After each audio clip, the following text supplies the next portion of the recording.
In the small, sleepy town of Black Hollow, an eerie silence clung to the woods that bordered the old Marlowe mansion.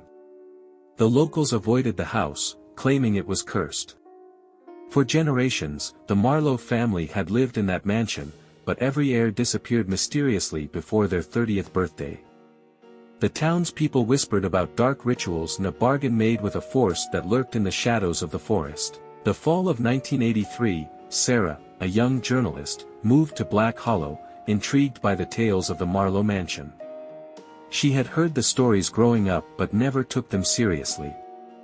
Determined to write a piece on the eerie history of the house, she rented a small cabin near the woods and began her investigation. "Don't go there, child," Mrs. Crawford warned. "Some things are better left buried.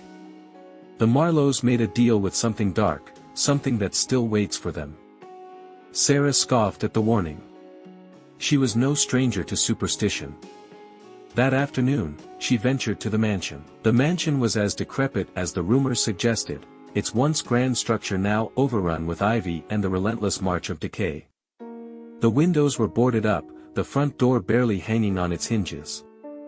Yet, something about the house felt alive. As if it were watching her. She stepped inside, the creak of the floorboards echoing in the otherwise dead air. Dust hung in the air like a thick fog.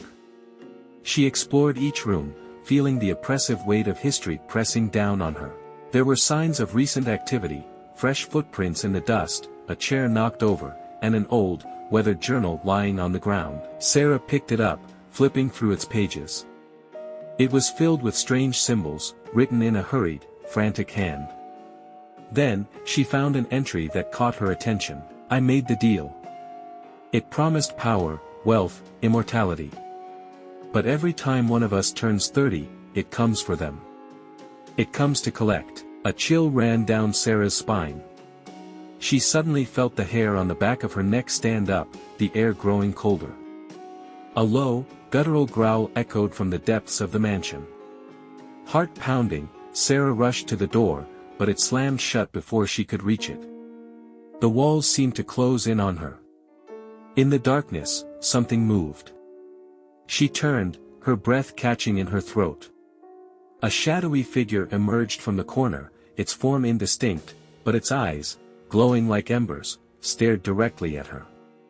She ran, but the figure followed, its cold breath on her neck.